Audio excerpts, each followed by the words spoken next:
Good morning नमस्ते सबैजनालाई म्याग्दीको यो बेनी बजारबाट देखेर हाम्रो म्याग्दी खोलाको बहाव रातिको वर्षाले केही बढेको जस्तो देखियो। यहाँनिर एउटा सूचक छ, यो स्केल, यो सेतो चाहिँ स्केल हो। स्केलको तह चाहिँ पार गरेको छैन है अझैसम्म। यहीँदेखि यो बेला रोजगारी दे बेरोजगार भत्ता दे हुन्। ल अब काली खोला हेर्छौँ है त हामी। काली खोला चाहिँ यहाँबाट तल त्यो मन्दिरको छेउमा छ। म चाहिँ जान्छु।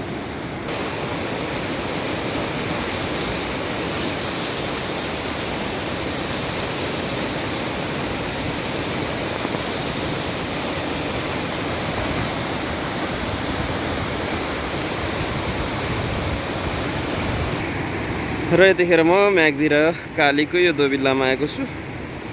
काली खोलाको दृश्य हेर्दाखेरि यो त्यति बढेको देखिएन।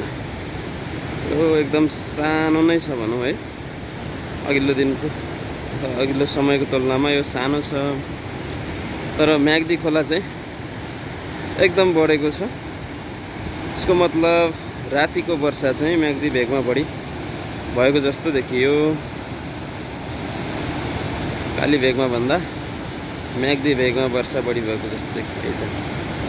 यो चाहिँ हाम्रो बेनी, म्याग्दीको बेनी, जहाँ म्याग्दी र काली खोला भेट हुन्छ।